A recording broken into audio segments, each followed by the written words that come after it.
जरूरी नहीं कि रोशनी चिरागों से ही हो, हमने तो शिक्षा से भी घरों को रोशन होते हुए देखा है। Friends, active voice, passive voice English का एक ऐसा टॉपिक है जो ग्रामर की पॉइंट ऑफ व्यू से तो इम्पॉर्टेंट है ही है, स्पीकिंग में भी इसका बहुत ज़्यादा महत्व है। और सबसे बड़ी बात ये जो है, विभिन्न कॉम्पिटिटिव एग्जाम जैसे SSC, CGL, CHSL, banking, insurance से संबंधित जो एंट्रेंस एग्जाम होते हैं, TET, super TET, C TET, तो ऐसे बहुत सारे कॉम्पिटिटिव एग्जाम में इससे रिलेटेड प्रश्न पूछे जाते हैं। तो आज हम लोग इसी एक्टिव वॉइस और पैसिव वॉइस का विधिवत अध्ययन करेंगे। इसमें मैं आपको बेसिक से लेकर के कॉम्पिटिटिव लेवल तक की जानकारी दूंगा। मैं इसमें आपको चार्ट के माध्यम से भी एक्टिव वॉइस से पैसिव वॉइस चेंज होना दिखाऊंगा, फ्लो चार्ट के माध्यम से भी मैं आपको समझाऊंगा, जिससे कि आजीवन आपको ये याद रहे, आपके दिमाग में बनी रहे। एक चीज जान जाइए कि आप लोग जो रटने की जो आदत आप लोगों ने डाल रखी है, तो आप लॉजिक समझिए, बेसिक कॉन्सेप्ट समझिए। यदि आप बेसिक कॉन्सेप्ट समझ लेंगे ना, तो फिर ये जिंदगी भर काम आएगा। और सबसे बड़ी बात है, ये केवल कॉम्पिटिटिव एग्जाम तक नहीं, बल्कि आने वाली पीढ़ी में, यानी आप अपने बच्चों को भी पढ़ा सकेंगे, हमेशा आपके दिमाग में बनी रहेगी। तो मैं इसकी पीडीएफ फाइल भी प्रोवाइड करूंगा, प्रैक्टिस के लिए सेट भी दूंगा आपको। इसमें मैं आपको इस वीडियो में ये भी बताऊंगा कि किन किन टेंस का एक्टिव से पैसिव नहीं बनाया जाता, और यदि नहीं बनाया जाता तो क्यों नहीं बनाया जाता है। आपको ये भी मैं बताने वाला हूं कि कौन कौन से वर्ब हैं जिनके बाद हम बाई प्रीपोजिशन का प्रयोग नहीं करते हैं, क्योंकि यही कुछ पॉइंट ऐसे हैं जो कंपटीशन में पूछे जाते हैं और लड़का वहीं पे जाके कंफ्यूज हो जाता है।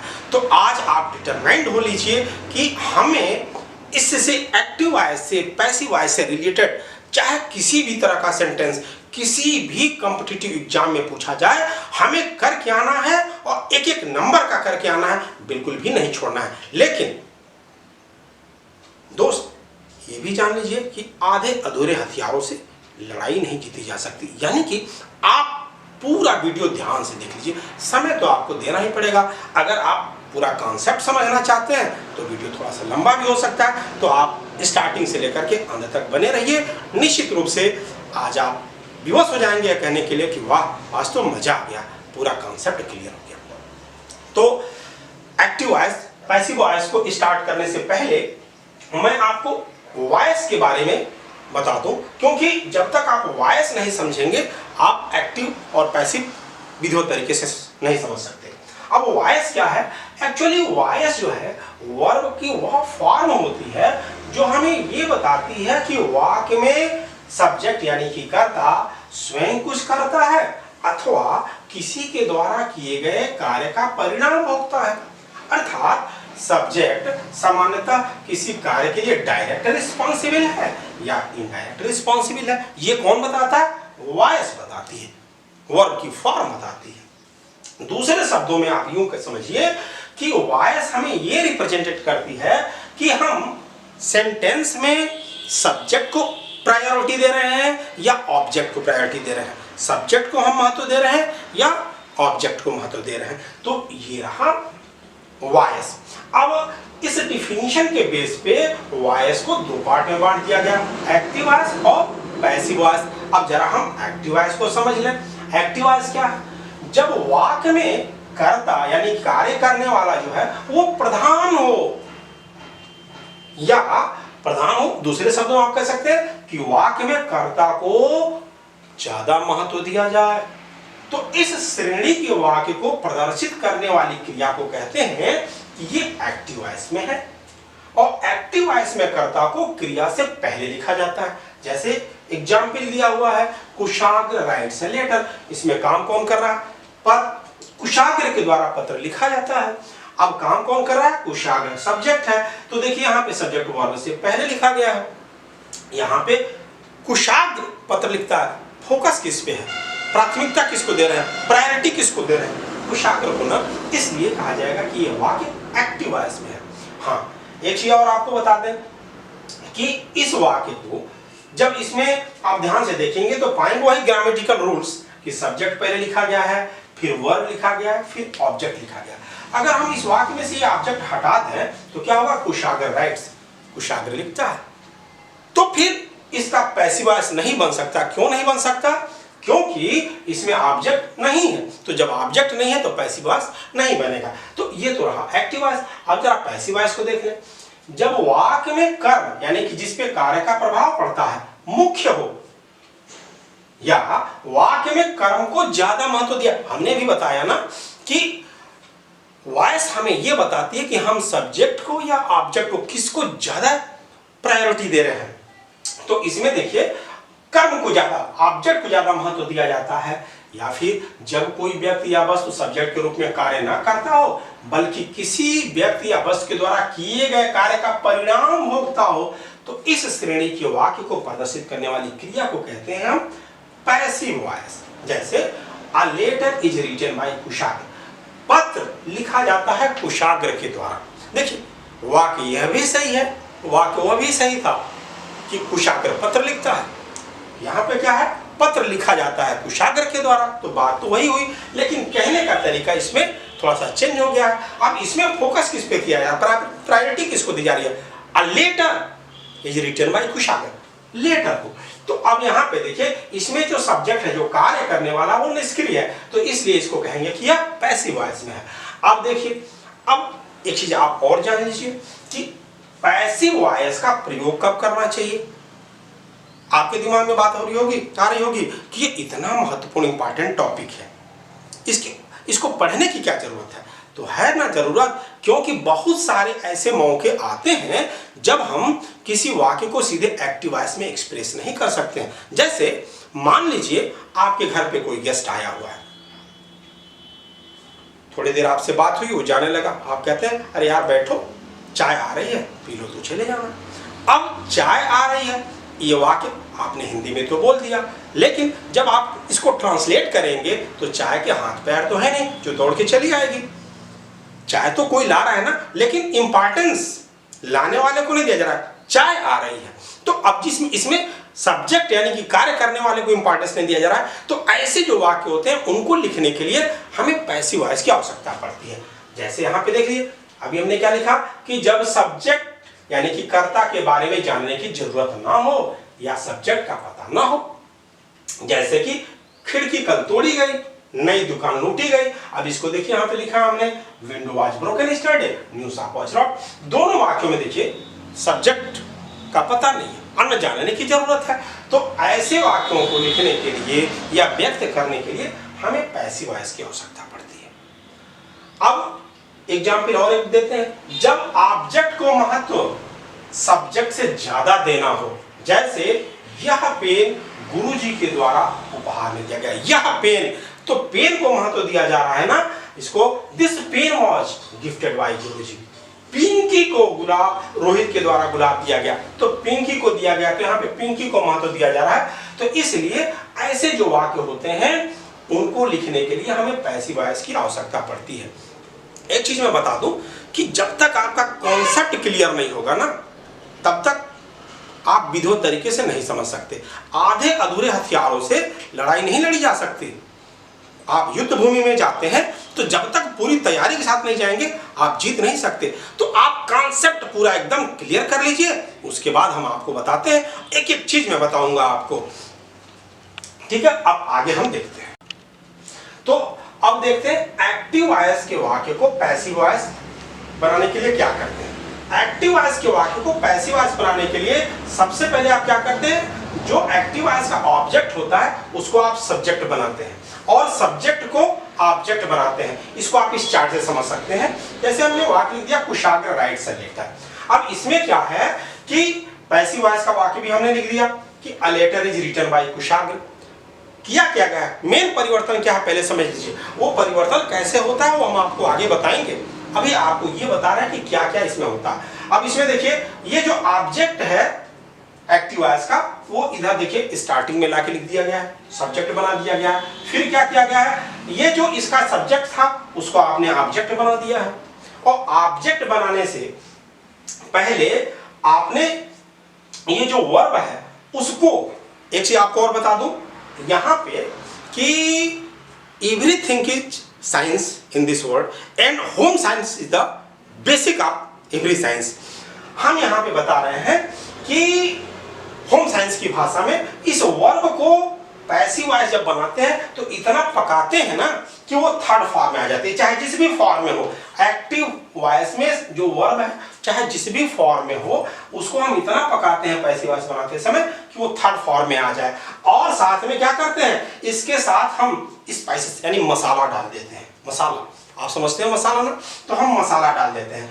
और एक टर्म जो ये सब्जेक्ट को ऑब्जेक्ट आपने बनाया था उसके पहले बाई जोड़ देते हैं, तो हमारा पैसिव वॉइस का वाक्य बन जाता है। फिर से आप समझ लीजिए, एक्टिव से पैसिव बनाने के लिए क्या करते हैं, सबसे पहले तो जो ऑब्जेक्ट है था इसको सब्जेक्ट में बदल देते हैं, फिर ये जो सब्जेक्ट होता है इसको ऑब्जेक्ट में बदल देते हैं, ये जो वर्ब है इसको इतना पकाते हैं कि ये थर्ड फॉर्म में आ जाता है, और इसके साथ मसाले के रूप में आप टेंस के अनुसार हेल्पिंग वर्ब का प्रयोग करते हैं। ध्यान दीजिएगा, टेंस के अनुसार, अलग अलग टेंस में, हाँ जिस टेंस में होगा एक्टिव वॉइस का वाक्य पैसिव वॉइस का वाक्य भी उसी टेंस में होगा, आगे मैं बताऊंगा उसको। और एक टर्म बाई जोड़ देते हैं।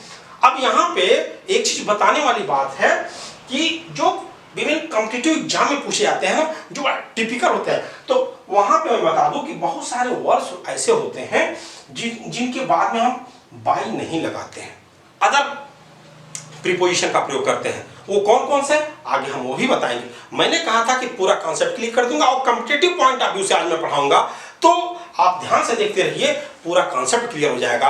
और इससे रिलेटेड चाहे जिस भी कंपटीशन में आप जाइए सारे सेंटेंस आपके तुरंत क्लियर हो जाएंगे। तो ये रहा पहला चीज। दूसरा क्या है, अब देखिए बदलने से पहले मैं आपको बता दूं कि अभी मैंने आपको ये बताया था कि ऑब्जेक्ट को आप सब्जेक्ट बना देते हैं, बताया था ना। तो अब ऑब्जेक्ट के रूप में यहाँ पे नाउन था तो ये तो बदल गया, सेमा हो गया। लेकिन यदि यहाँ पे ऑब्जेक्ट के रूप में प्रोनाउन हो तो यहाँ पे प्रोनाउन जो होगा एक्टिव वॉइस में तो ये ऑब्जेक्टिव केस में होगा, ऑब्जेक्ट के रूप में होगा। लेकिन जब उसको आप पैसिव वॉइस में बनाते हैं तो उसको सब्जेक्टिव केस में यानी सब्जेक्ट के रूप में बदल देते हैं। और सब्जेक्ट के रूप में किस ऑब्जेक्ट का क्या होता है उसको मैं आपको चार्ट के माध्यम से बताता हूं। देखिए यहां पे देखिए, अगर ऑब्जेक्ट के रूप में मी लिखा हो तो जब पैसिव वॉइस बनाते हैं तो सब्जेक्ट के रूप में हम आई का प्रयोग करेंगे। यू है तो यू ही रहेगा। अगर ऑब्जेक्ट के रूप में हिम है तो ही का प्रयोग करेंगे। हर है तो सी का प्रयोग करेंगे। अस है तो सब्जेक्ट जब बनाएंगे तो वी हो जाएगा। इसी तरीके से कोई नाम है तो सेम हो जाएगा। और अगर एवरीवन है तो एवरीवन हो जाएगा। ये जो चार्ट है हम आपको पीडीएफ के रूप में भी प्रोवाइड करेंगे, आप परेशान होइए, सब कुछ आपको मिल जाएगा, एकदम पूरा कॉन्सेप्ट क्लियर हो जाएगा। आप हमारे इसी उसमें लिंक पे जाकर के पीडीएफ फाइल से आप इसको लोड कर सकते हैं, पढ़ सकते हैं। तो ये तो रहा ऑब्जेक्ट को सब्जेक्ट में बनाना। अब मान लीजिए जो इसके पहले मैंने आपको बताया था कि सब्जेक्ट को आप ऑब्जेक्ट में बना रहे हैं, तो अब उसके लिए भी देख लीजिए, जो सब्जेक्ट के रूप में अगर आई है तो जब उसको ले जाएंगे पैसिव वॉइस बनाते समय ऑब्जेक्ट बनाएंगे तो मी में बदल जाएगा। यू में तो कोई परिवर्तन नहीं होगा। अगर ही है तो हिम हो जाएगा, सी है तो हर हो जाएगा, ये सब कुछ। हाँ, अगर पीपुल है, समवन है, समबडी है, एनीवन है या एवरीवन है तो उसको हम हटा देते हैं। ये आप ध्यान रखिएगा। अब देखिए दूसरा महत्वपूर्ण नियम क्या है, एक्टिव वॉइस के वाक्य को पैसिव वॉइस में बदलते समय कभी भी वाक्य का टेंस नहीं बदलता है, मैंने अभी बताया। अर्थात यदि कोई वाक्य सिंपल प्रेजेंट टेंस में है तो उसका पैसिव वॉइस भी सिंपल प्रेजेंट में ही रहेगा। इस प्रकार यदि थोड़ा सा त्रुटि हो गया, कोई वाक्य निगेटिव में है तो उसका पैसिव वॉइस भी निगेटिव में होगा। मैं आपको बताऊंगा आगे, मैं आपको चेंजिंग के समय बताऊंगा, निगेटिव भी बताऊंगा, इंट्रोगेटिव भी बताऊंगा, सब बताऊंगा, हर प्रकार के वाक्य बताऊंगा। बस आप हमारे साथ बने तो रहिए। तो यहाँ पे देखिए, तो मैंने अभी आपको बताया कि यदि निगेटिव में है तो निगेटिव में रहेगा, यदि इंट्रोगेटिव में है तो पैसिव वॉइस भी इंट्रोगेटिव में ही रहेगा। और अगला क्या चीज है भाई, देखिए एक्टिव से पैसिव बनाते समय सदैव टेंस और पैसिव सब्जेक्ट, जो पहले ऑब्जेक्ट था, पहले जो ऑब्जेक्ट था उसका जो नंबर है और जो पर्सन है उसी के अनुसार हेल्पिंग वर्ब का प्रयोग किया जाएगा। वो हम आपको भी बताएंगे आगे। और सबसे बड़ी बात है कि मैंने क्या बताया था कि एक्टिव वॉइस से पैसिव वॉइस बनाते समय मेन वर्ब को इतना पकाते हैं कि थर्ड फॉर्म में हो जाए। बस मतलब चाहे वो निगेटिव सेंटेंस हो चाहे इंट्रोगेटिव हो, वो रहेगी क्रिया थर्ड फॉर्म में ही पैसिव वॉइस के वाक्य में। तो ये हो गया। अब देख लीजिए चार्ट भी हमने आपको प्रोवाइड कर दिया जिससे आपको समझने में आसानी होगी। ये चार्ट है, इसके बाद मैं फ्लो चार्ट से भी आपको समझाऊंगा। आप चार्ट भी देख लीजिए। चार्ट में देखिए हमने केवल अभी प्रेजेंट टेंस के वाक्यों का बताया, present indefinite, present continuous, present perfect के वाक्यों को हमने एक्टिव वॉइस से पैसिव वॉइस बनाने का जो स्ट्रक्चर है यहाँ पे चार्ट के रूप में प्रस्तुत किया। अब यहाँ पे देखिए एक टेंस नहीं है, प्रेजेंट परफेक्ट कंटीन्यूअस टेंस, उसका पैसिव वॉइस नहीं बनता। क्यों नहीं बनता आगे मैं आपको वो भी बताऊंगा। यहाँ पे देखिए अगर प्रेजेंट इंडेफिनिट टेंस का वाक्य होता है तो आप याद करिए, हाँ एक चीज आपको एक्टिव पैसिव विधिवत आने के लिए टेंस का आना जरूरी है। अगर आपको टेंस आता है तो बहुत अच्छी बात है, और नहीं आता है तो बिल्कुल भी परेशान न होइए। आप हमारे चैनल पे ही जा करके और टेंस का हमने विधिवत वीडियो बना रखी है, आप उसको देख करके उसको आप समझ सकते हैं।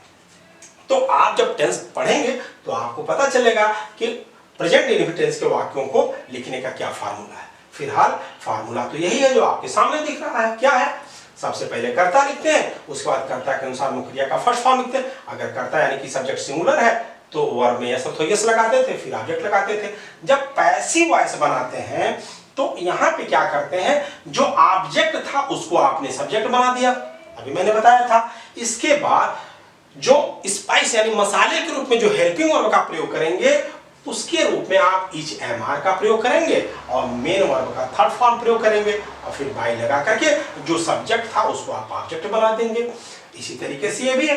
तो चार्ट देख लीजिए, अभी मैं आपको फ्लो चार्ट के माध्यम से बताता हूं। यहाँ पे देखिए, अब मान लीजिए सिंपल प्रेजेंट टेंस का वाक्य है, तो सिंपल प्रेजेंट टेंस में वही तो फार्मूला जो भी आपने चार्ट में देखा था वही तो होगा।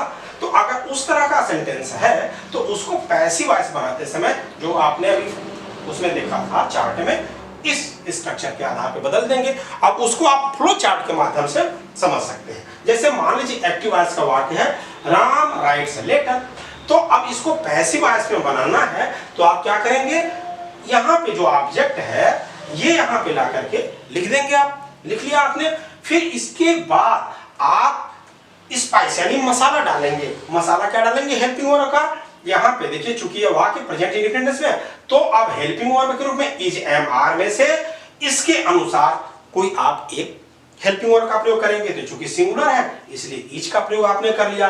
और फिर क्या करेंगे आप, ये जो मेन वर्ब है इसको आप पकाएंगे, तो पकाएंगे तो थर्ड फॉर्म में हो गया। और इसके बाद ये जो ऑब्जेक्ट है ना इसको यहाँ पे ला करके लिख देंगे और ऑब्जेक्ट से पहले बाई टर्म का हम प्रयोग कर लेंगे। तो इस तरीके से हम सिंपल प्रेजेंट टेंस के वाक्य को एक्टिव से पैसिव बनाते हैं। अब हम आगे और भी एग्जाम्पल देकर के बताएंगे। देखते हैं आगे और भी वाक्य देते हैं। हाँ, तो ये देखिए अब हमने कुछ सेंटेंस दिए हैं जो प्रेजेंट सिंपल प्रेजेंट टेंस में है, प्रेजेंट इंडेफिनिट टेंस में। देखिए इसमें they love me, Praveen does not, ये निगेटिव में भी है, इंट्रोगेटिव में भी है। तो इस तरीके से देखिए यहाँ पे हमने अलग अलग टाइप के सेंटेंस आपको दिए हैं। अब आपका फ्लो चार्ट में जैसा मैंने बताया था उसके हिसाब से अब तो आपको आगे तुरंत बना डालिए, मिनटों में बना डालिए। यहाँ पे दे लव मी, तो मी देखिए ऑब्जेक्ट रूप में यहाँ पे जब आता है तो आई हो जाता है और आई के अनुसार इज एम आर में से आपने एम का प्रयोग किया है, मेन वर्ब को पका करके आपने थर्ड फॉर्म में कर दिया और बाई लगा करके देम कर दिया। तो इसी प्रकार अब चूंकि ये निगेटिव में है तो निगेटिव में हो जाएगा। यहाँ पे हेल्पिंग वर्ब के रूप में जो आपने प्रयोग किया है इसके बाद आप नॉट का प्रयोग कर लेंगे। इंट्रोगेटिव है कोई दिक्कत नहीं है, इंट्रोगेटिव बना डालेंगे। हेल्पिंग वर्ब से यहाँ भी शुरू हुआ, हेल्पिंग वर्ब से यहाँ भी शुरू हो जाएगा। और यहाँ पे देखिए चूंकि ये तो अफर्मेटिव में है लेकिन इसमें ऐसा तो यस लगा हुआ, कोई दिक्कत नहीं है। अब इसमें ध्यान देने वाली बात ये है कि ये जो सेंटेंस है इसमें दो ऑब्जेक्ट है, ये मी है और इंग्लिश है। तो जब किसी वाक्य में दो ऑब्जेक्ट होता है तो उसमें से एक डायरेक्ट ऑब्जेक्ट होता है, एक इनडायरेक्ट ऑब्जेक्ट होता है। तो जो निर्जीव होता है उसको हम डायरेक्ट ऑब्जेक्ट बोलते हैं और जो सजीव होता है उसको इनडायरेक्ट ऑब्जेक्ट बोलते हैं। तो आप दोनों में से किसी भी तरीके से आप किसी को भी आप सब्जेक्ट के रूप में बदल करके आप बना सकते हैं, लेकिन बेहतर होता है कि जो निर्जीव वाला ऑब्जेक्ट होता है उसको अगर हम लिखें तो ज्यादा अच्छा माना जाता है। तो इस तरीके से I am taught English by mister Umesh Shukla, ये भी सही है। और English is taught to me by mister Umesh Shukla, तो ये भी सही है। तो इस तरीके से आप ऐसे वाक्यों को बना सकते हैं। अब हम देखते हैं प्रेजेंट कंटीन्यूअस टेंस का। प्रेजेंट कंटीन्यूअस टेंस के वाक्य में क्या होता था, आपने अभी उसमें देखा था, चार्ट में देखा था कि सब्जेक्ट प्लस ईजेएमआर और प्लस मेन वर्ब में आईएनजी लगा करके फिर ऑब्जेक्ट लिखा जाता था। इसको आप फ्लो चार्ट के माध्यम से समझ लीजिए। मान लीजिए यहाँ पे सूरज इज सिंगिंग ए सॉन्ग, है ना ये प्रेजेंट कंटीन्यूअस टेंस का वाक्य। चलो अब इसको हमको बनाना है, तो सबसे पहले तो ये ऑब्जेक्ट है, इसको आप ला लेंगे, यहाँ पे लिख लिया आपने। और इसके बाद देखिए यहाँ पे लिखने के बाद जब आप इसको पैसिव वॉइस में बनाएंगे तो देखिए जो हेल्पिंग वर्ब पर यहाँ पे प्रयोग हुआ है वो तो रहेगा ही, बीइंग शब्द इसमें जोड़ दिया जाता है मसाले के रूप में। मैंने क्या बताया था, मसाला का प्रयोग करेंगे, तो मसाले के रूप में ये गरम मसाला के रूप में आप बीइंग शब्द का प्रयोग करेंगे यहाँ पे। तो आप अभी इस स्थान के हिसाब से हेल्पिंग वर्ब इज प्रयोग होगा, बीइंग हम देखिए यहाँ पे जोड़ दिया, मसाला डाल दिया हमने, मेन वर्ब को थर्ड फॉर्म में प्रयोग कर लिया, और इसके बाद ये सब्जेक्ट को ऑब्जेक्ट बना करके और बाय टर्न का प्रयोग कर लिया। तो इस तरीके से प्रेजेंट कंटीन्यूअस टेंस के वाक्य को भी हम बहुत सिंपल तरीके से बना लेते हैं। अब हम इसको और भी एग्जाम्पल के माध्यम से देख लेते हैं। हमने पूरा आपका खूब सारे एग्जाम्पल्स का प्रयोग किया है, तभी तो वीडियो थोड़ा सा लंबा हो रहा, लेकिन हमारा मकसद ये नहीं है। हमारा मकसद ये है कि आपका पूरा कॉन्सेप्ट क्लियर हो जाए, इससे संबंधित कोई कंफ्यूजन ना रहे। अब देखिए यहाँ पे दे आर वॉचिंग टीवी, एक एक वाक्य को लेके चलते हैं। देखिए यहाँ पे टीवी इज बीइंग देखिए watched by them, the students are not plucking the flower, the flower are not being plucked by the students, are you eating a mango, negative सारे इंट्रोगेटिव सेंटेंस है, इंट्रोगेटिव में बना दिया हमने। अब यहाँ पे देखिए यू के साथ हेल्पिंग वर्ब के रूप में आप आर का प्रयोग करते हैं, लेकिन जब ये नया सब्जेक्ट बना है, जो ऑब्जेक्ट पहले था अ मैंगो, तो अ मैंगो के साथ हेल्पिंग वर्ब के रूप में इज एमआर में से क्या प्रयोग होगा, इज ना, तो इज प्रयोग किया गया है। और मसाले के रूप में बीइंग, मेन वर्ब का थर्ड फॉर्म बाय लगा करके ये जो सब्जेक्ट था उसको आपने ऑब्जेक्ट बना दिया। तो ये रहा प्रेजेंट कंटीन्यूअस और प्रेजेंट परफेक्ट को देख लीजिए। प्रेजेंट परफेक्ट टेंस में आप क्या लिखते हैं, सबसे पहले सब्जेक्ट लिखते हैं, उसके बाद हेल्पिंग वर्ब के रूप में हैज हैव का प्रयोग करते हैं, मेन वर्ब का थर्ड फॉर्म। हाँ, परफेक्ट टेंस में मुख्य क्रिया ऑलरेडी पकी पकाई होती है, केवल खाना रहता है आपको, यानी कि यहाँ पे आपको मेन वर्ब का कोई फॉर्म नहीं बदलना होता, ऑब्जेक्ट होता है। तो अब एग्जांपल के थ्रू इसको समझिए। सी हैज रिटन अ लेटर, मान लीजिए है, अब इसको पैसिव वॉइस बनाना है, तो अ लेटर तो यहाँ आ ही जाएगा, अ लेटर आ गया। अब यहाँ पे इसके हिसाब से हैज और हैव में से किसी एक हेल्पिंग वर्ब का प्रयोग करना है, चूंकि अ लेटर है तो हैज हो जाएगा।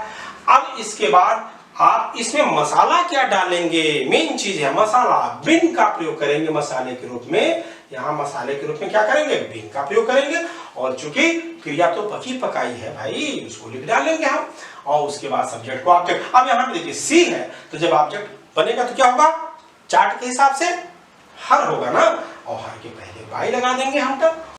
अब हम एग्जाम्पल इसका देखते हैं।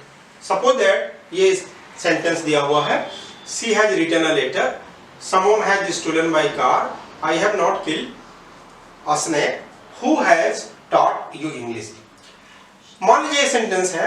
अब इसमें देखिए जैसा कि आपने पीछे फ्लो चार्ट में देखा था, ये ऑब्जेक्ट इधर आकर के सब्जेक्ट हो गया, और हेल्पिंग वर्ब इसके अनुसार हैज हैव में से प्रयोग कर लिया गया, और स्पाइस के रूप में आपने बिन का प्रयोग किया, मेन और थर्ड फॉर्म यहाँ भी है, आपने यहाँ भी कर दिया, और बाय लगा करके आपको सी को आपने हर में बदल करके लिख दिया। इसी तरीके से अब नेक्स्ट सेंटेंस में इसमें एक चीज देखिए, हमने आपको बताया था जो स्टार्टिंग में प्रोनाउन की चेंजिंग में बताया था कि अगर सब्जेक्ट के रूप में समोन है तो लास्ट में बाय लगा करके इसको लिखने की आवश्यकता नहीं है।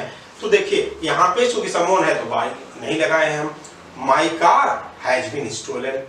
इसी तरीके से अगर नोन होता तो भी नहीं लगाते। यहाँ पे देखिए I have not kill a snake, तो यहाँ पे देख लीजिए इसका हो जाएगा a snake has not been killed by me. यहाँ पे एक सेंटेंस देखिए लास्ट में, यहाँ पे हमने ये इंट्रोगेटिव सेंटेंस लिखा, इसमें हु शब्द का प्रयोग किया है।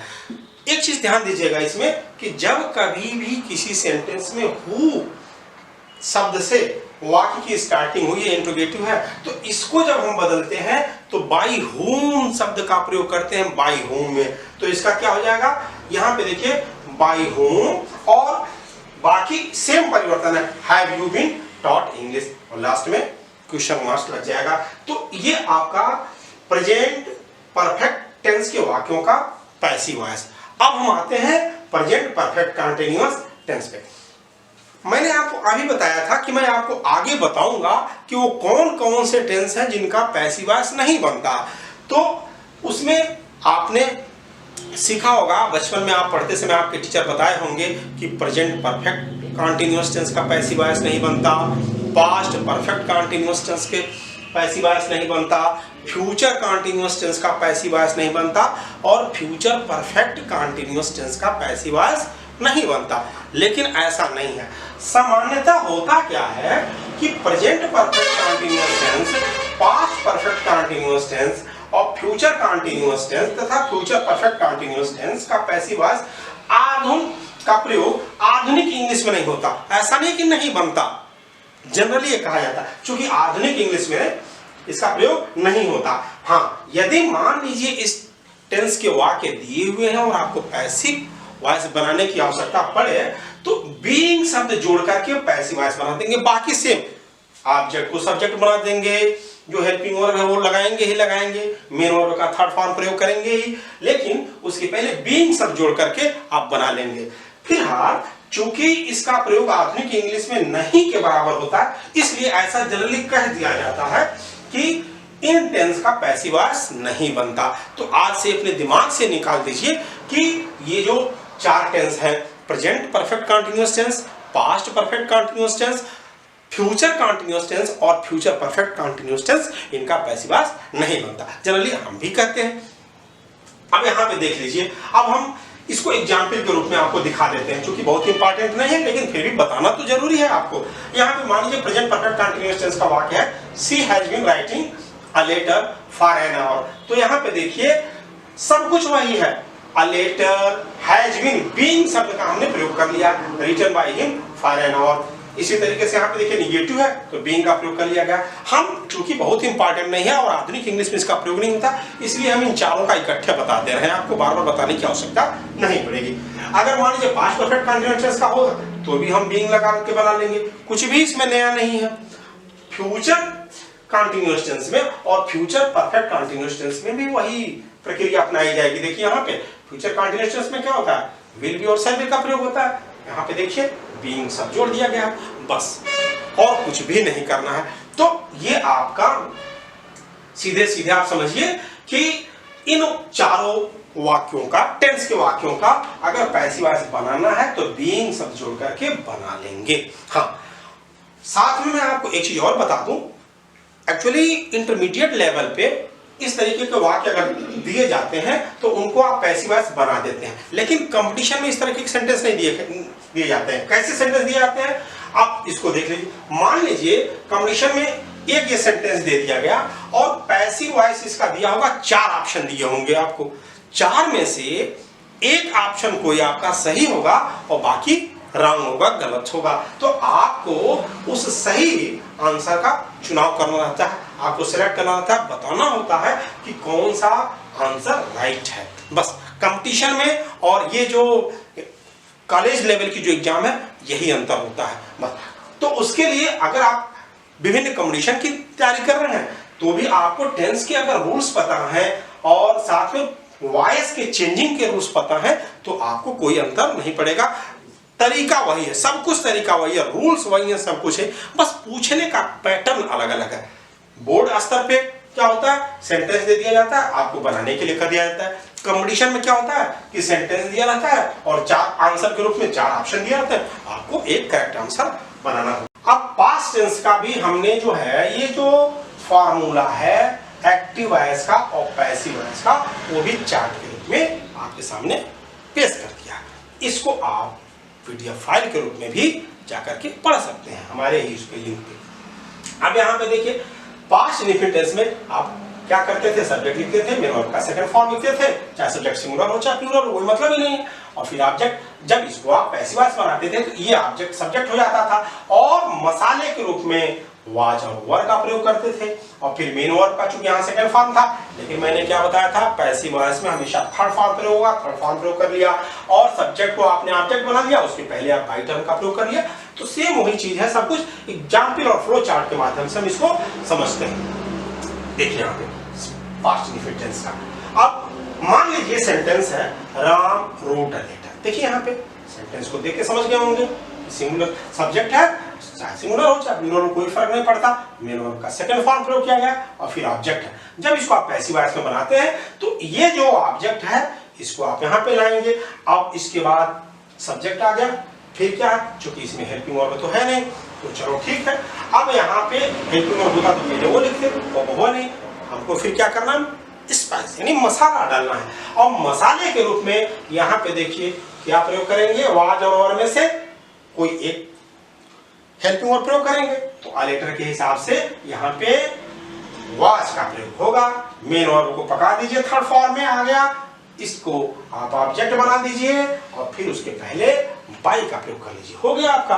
अब इसको आप और भी एग्जाम्पल से समझ सकते हैं। देखिए यहाँ पे सीधे सीधे सी टोल्ड एलाई, तो देखिए यहाँ पे एलाई हो गया और इसके बाद चूंकि मसाले के रूप में आपको वाज और वर्ब का प्रयोग करना है तो एलाई के साथ वाज हो गया, मेन वर्ब का थर्ड फॉर्म और बाई लगा करके आप हो गया। इसी तरीके से यहाँ पे भी देखिए मी है और अबुक है, दो ऑब्जेक्ट है, तो दोनों में से आप किसी को, मी को आप सब्जेक्ट के रूप में ले रहे हैं तो आई हो जा रहा है, इसके थ्रू भी बना सकते हैं। और ये जो डायरेक्ट ऑब्जेक्ट है इसके थ्रू भी बना सकते हैं, दोनों सही है, बेहतर ये माना जाता है सेकंड। अगर नेगेटिव है तो कुछ नहीं करना, आप जो वाज और वर्ब का प्रयोग कर रहे थे उसके बाद नॉट का प्रयोग कर लेंगे। इसी तरीके से इंट्रोगेटिव है तो आप जैसे इंट्रोगेटिव में उसमें हेल्पिंग वर्ब पहले प्रयोग होता था, तो अब इसमें पैसिव वॉइस में जो हेल्पिंग वर्ब प्रयोग होगा वो आपका हो जाएगा और बाई हो जाएगा। तो इस तरीके से आप पूरे वाक्य को ट्रांसलेट उसमें एक्टिव से पैसिव में बदल लेंगे, बहुत ही सिंपल तरीके से। अब जरा पास्ट कंटीन्यूअस टेंस पे देख लें, वही है, आप उसको जो चार्ट में देखे थे कुछ नहीं है, सेंटेंस में देखिए सूरज वाज सिंगिंग सॉन्ग। अब पैसिव वॉइस बनाना है तो ये आप उठा करके यहाँ पे कर लेंगे। अब हेल्पिंग वर्ब दिया हुआ है तो इसको तो इसके नए वाले सब्जेक्ट के हिसाब से वाज और वर्ब में से प्रयोग करेंगे तो वाज हो गया। अब फिर स्पाइस यानी मसाला डालना है, तो यहाँ पे देखिए बीइंग है, हमने बीइंग का प्रयोग कर लिया। मेन वर्ब का देखिए यहाँ पे आईएनजी फॉर्म है, लेकिन पैसिव वॉइस में कौन सा फॉर्म प्रयोग करेंगे, थर्ड फॉर्म लिख लिया हमने, थर्ड फॉर्म। और इसके बाद ये सब्जेक्ट है, यहाँ पे ऑब्जेक्ट हो जाएगा और इसके पहले बाई का प्रयोग कर लेंगे। अब इसको एग्जांपल के थ्रू भी आप देख सकते हैं, यहाँ पे सीधे सीधे I was eating mangoes, mangoes were being eaten by me, she was not singing a song, songs were not being सung by her, was the farmer sowing the seeds, were the seeds, क्योंकि seeds है plural है इसलिए वर का प्रयोग किया गया, और being sown by the farmer। तो इस तरीके से ये पास्ट कंटीन्यूअस टेंस के वाक्यों को भी आप बनाना एक्टिव से पैसिव सीख गए। अब हम आगे देखते हैं, अब हम पास्ट परफेक्ट को देखते हैं। पास्ट परफेक्ट टेंस में क्या होता है, सबसे पहले सब्जेक्ट लिखा होता है, इसके बाद चाहे सब्जेक्ट सिंगुलर हो चाहे प्लूरल हो, हैड मेन वर्ब का थर्ड फॉर्म प्लस ऑब्जेक्ट। अभी मैंने बताया था थोड़ी देर पहले प्रेजेंट परफेक्ट टेंस वाले वाक्यों में कि मेन वर्ब का थर्ड फॉर्म होता है। परफेक्ट टेंस का मतलब ही हुआ कि मेन वर्ब का थर्ड फॉर्म है। पैसिव वॉइस में बदलते समय आपको मेन वर्ब के उसमें फॉर्म में परिवर्तन नहीं करना है। तो अब यहाँ पे एग्जांपल के थ्रू समझिए, यहाँ पे she had written a letter. अब इसको फ्लो चार्ट के माध्यम से हम आपको बता रहे हैं। देखिए पैसिव वॉइस बनाते समय क्या होगा, इसको आप यहाँ लाएंगे, आपने प्रयोग कर लिया। अब देखिए चूंकि यहाँ पे हेल्पिंग वर्ब दिया हुआ है तो उसको तो आप लिखेंगे ही लिखेंगे। अब क्या डालेंगे, मसाला, मसाले के रूप में देखिए यहाँ पे बिन का प्रयोग किया गया है, डाल लिया। आप चार्ट में भी देख सकते हैं, इसको पीडीएफ में भी देख सकते हैं। बिन हो गया, मेन वर्ब का थर्ड फॉर्म है, मेन वर्ब का थर्ड फॉर्म ही रहेगा यहाँ पे। और ये जो सब्जेक्ट है, अब सी है तो वहां जाएगा तो हर हो जाएगा, और हर से पहले क्या लगाएंगे आप, बाई, तो हो गया बाई। इस तरीके से अब इसको यहाँ पे देखिए एग्जाम्पल के थ्रू भी आप देख सकते हैं। यहाँ पे ये आप देखिए हमने पूरा चेंज करके रख दिया कि समय ना ज्यादा लगे आपका। They had done their homework, तो अब यहाँ पे देयर होमवर्क आ गया यहाँ पे, और उसके बाद हेल्पिंग वर्ब हैड और फिर बिन जोड़ करके मेन वर्ब का थर्ड फॉर्म है तो है यहाँ पे। अब इस वाले वाक्य में भी देख सकते हैं आप, आई हैड नॉट, सिर्फ निगेटिव है तो कुछ नहीं, हैड और बिन के बीच में आपने नॉट लगा दिया। बाकी तरीका वही है, ये ऑब्जेक्ट उठा करके आप यहाँ पे लाएंगे, हेल्पिंग वर्ब लिखेंगे, नॉट है तो नॉट लिखेंगे और मसाला डालेंगे, मेन वर्ब का थर्ड फॉर्म ही है, और बाई लगा करके और बाकी कंप्लीट अदर वर्ड लिख देंगे। इंट्रोगेटिव है तो इसको भी इस तरीके से कर देंगे। अब हम आते हैं फ्यूचर टेंस। फ्यूचर टेंस में केवल दो टेंस का बनता है, फ्यूचर इंडेफिनिट का, फ्यूचर परफेक्ट टेंस का। केवल इन दो टेंस को बनता है एक्टिव से पैसिव, और ये फॉर्मूला है उसका, वो भी आप फ्लो चार्ट के थ्रू देख सकते हैं। अब इसको फ्लो चार्ट अभी ये चार्ट के थ्रू देख रहे हैं, आगे अभी हम आपको फ्लो चार्ट के माध्यम से बताएंगे। तो अब जब फ्लो चार्ट के माध्यम से हमें बताना ही बताना है तो इसमें आप बहुत ज़्यादा समय वेस्ट ना करिए। ये तो आप उसमें भी पीडीएफ में भी देख सकते हैं। फ्यूचर इंडेफिनिट टेंस का क्या फार्मूला है भाई, बहुत सिंपल तरीका है फ्यूचर इंडेफिनिट टेंस के वाक्यों को बनाने का। सब्जेक्ट लिखते थे एक्टिव वॉइस में और विल और शैल में से एक हेल्पिंग वर्ब प्रयोग करते थे, मेन वर्ब का फर्स्ट फॉर्म प्रयोग करते थे, ऑब्जेक्ट लिख देते थे। जब आप इसको पैसिव वॉइस बनाएंगे तो अब आपको तरीका तो वही है, ऑब्जेक्ट को सब्जेक्ट बनाना, फिर हेल्पिंग वर्ब के रूप में विल और शैल में से नए वाले सब्जेक्ट के हिसाब से प्रयोग करना, और मसाला के रूप में बी शब्द का प्रयोग करना। देख लीजिए फ्लो चार्ट से सीधे सीधे यहाँ पे असांग आ गया यहाँ पे, और असांग के साथ क्या होगा, विल और शैल में से विल होगा ना, हो गया। स्पाइस डालेंगे बी, मेन वर्ब का थर्ड फॉर्म प्रयोग करेंगे, पकाएंगे इसको, थर्ड फॉर्म में लाएंगे तो सिंग सेंग सन, तो सन हो गया।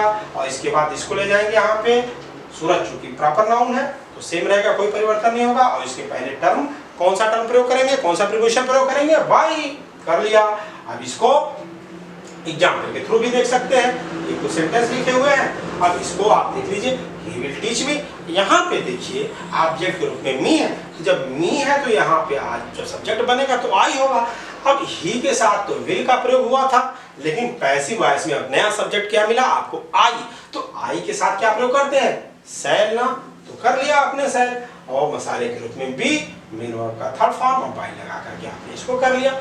इसी तरीके से यहाँ पे देखिए, अब मैंने आपको स्टार्टिंग में चार्ट दिखाई थी, जब सब्जेक्ट को ऑब्जेक्ट में बनाना, जिस चार्ट में हमने दिखाया था उसमें मैंने दिखाया था कि अगर एवरीवन हो या समवन हो या पीपुल हो तो हम इसमें लास्ट में बाई लगा के उसको नहीं लिखते हैं। देख लीजिए ना, हमने एग्जाम्पल भी दे दिया है, people will remember Gandhi ji, तो Gandhi ji will be remembered, अब बाई पीपुल लिखने की कोई आवश्यकता नहीं है, तो ये हो गया। अब नोबडी विल कैच यू, तो अब यहाँ पे देखिए नोबडी है, इसको भी नहीं लिखेंगे, तो you will not be caught, अब विल यू बी, ये तो भाई सिंपल इंट्रोगेटिव है, तो आप इसको इस तरीके से बना लेंगे। अब हम देखते हैं फ्यूचर परफेक्ट टेंस, क्योंकि फ्यूचर कंटिन्यूअस टेंस का तो पैसिव वॉइस बनता नहीं। फ्यूचर परफेक्ट टेंस में क्या है, सब्जेक्ट लिखते हैं और हेल्पिंग वर्ब के रूप में विल और शैल का प्रयोग करते हैं। फिर क्या करते हैं, आप हैव का प्रयोग करते हैं, चाहे विल हो चाहे शैल हो सब्जेक्ट के अनुसार, लेकिन यहाँ पे हैज नहीं होगा, हैव ही होता है, और मेन वर्ब का थर्ड फॉर्म, और फिर ऑब्जेक्ट लिखते हैं। जब उसको पैसिव वॉइस बनाते हैं तो ऑब्जेक्ट को सब्जेक्ट बना करके उसके अनुसार से विल शैल, और फिर हैव लिखते हैं, हैव यहाँ भी है। स्पाइस क्या डालते हैं, बिन, और मेन वर्ब का थर्ड फॉर्म वहां भी था, यहाँ भी था। इसको फ्लो चार्ट से आप समझ लीजिए। यहाँ पे देखिए सेंटेंस आ गया, she will have written a letter. अब इसको आप पैसिव वॉइस बनाएंगे तो क्या करेंगे, कुछ नहीं करना है, इसको उठाइए यहाँ पे लाइए भाई, कर लिया आपने। इसके हिसाब से आप हेल्पिंग वर्ब के रूप में विल और शैल में से विल का प्रयोग करेंगे, हैव तो वही आ जाएगा, स्पाइस डालना है इसके बाद, बिन, मेन वर्ब का थर्ड फॉर्म यहाँ भी है, अभी यहाँ भी रहेगा, और ये जब जाएगा यहाँ पे तो ही हो जाएगा, सॉरी सी का हर हो जाएगा, और उसके पहले प्रीपोजिशन प्रयोग करेंगे बाई, तो ये हो गया आपका कि she will have written a letter, a letter will have been written by her. इसको आप चाहे तो और भी एग्जाम्पल के थ्रू देख सकते हैं। यहाँ पे आई शैल हैव बॉट, यहाँ पे आई के साथ देखिए शैल का प्रयोग हुआ, लेकिन जब आप पैसिव वॉइस बनाएंगे तो एक कार आ गया ना यहाँ पे, तो एक कार के साथ आप शैल का प्रयोग नहीं करेंगे, विल का प्रयोग करेंगे, हैव और स्पाइस डालना आपने, बिन, मेन वर्ब का थर्ड फॉर्म यहाँ भी था, बाई करके आपने कर लिया। इसी तरीके से ये वाक्य देख लीजिए, the plant will have been watered by the gardener, you will not have negative है, नेगेटिव में बन जाएगा, यहाँ पे कुछ नहीं करना है आपको, शैल और विल जो आप प्रयोग करें तो उसके बाद नॉट का प्रयोग कर लेंगे। अगर आपने टेंस वाला मेरा वीडियो देखा है तो ये तो आप मिनटों में कर डालेंगे, बिल्कुल भी आपको समय नहीं लगेगा, और आप तो पूरा मास्टर हो गए। देखिए आप, ये इंट्रोगेटिव सेंटेंस है, तो इसको भी आपने इंट्रोगेटिव में ही बना दिया। मैंने आपको बताया था कि यदि एक्टिव वॉइस का वाक्य निगेटिव में है तो पैसिव वॉइस बनेगा तो भी निगेटिव होगा, अगर इंट्रोगेटिव में है तो पैसिव वॉइस का वाक्य भी इंट्रोगेटिव में ही होगा। तो ये आपने फ्यूचर परफेक्ट टेंस का देखा।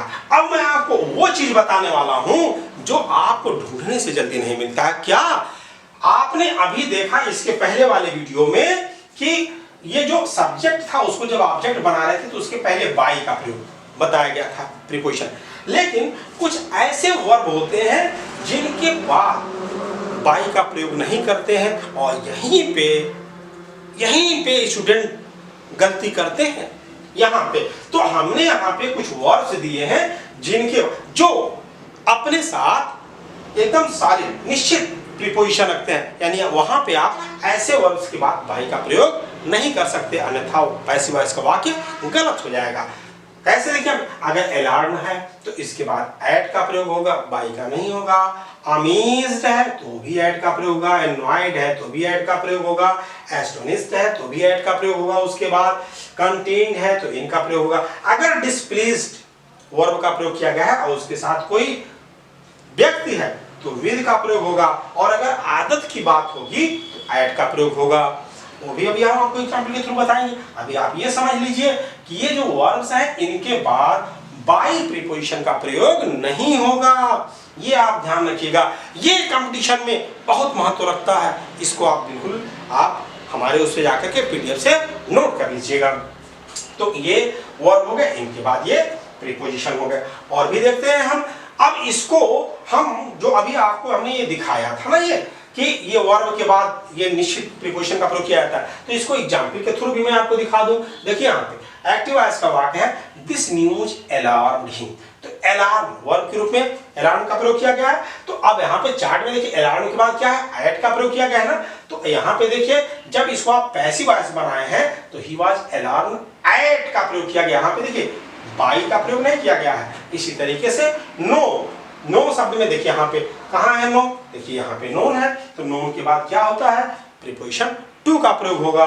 तो अब यहाँ पे देखिए सी नोज मी, तो अब यहाँ पे आई हो जाएगा जब आप इसको सब्जेक्ट बनाएंगे, और चूंकि ये प्रेजेंट इंडेफिनिट टेंस में है तो हेल्पिंग वर्ब के रूप में, स्पाइस के रूप में एम का प्रयोग किया गया। अब मेन वर्ब का थर्ड फॉर्म। अब नोन हो गया, तो नोन हो गया तो इसके बाद देखिए यहाँ पे आप बाई का प्रयोग नहीं करेंगे, टू का प्रयोग करेंगे। तो मुझे लगता है अब आपको बेहतर समझ में आ गया होगा कि ये जो सॉलिड कुछ ऐसे वर्ड्स हैं जिनके बाद हम बाई प्रीपोजिशन का प्रयोग नहीं करते हैं।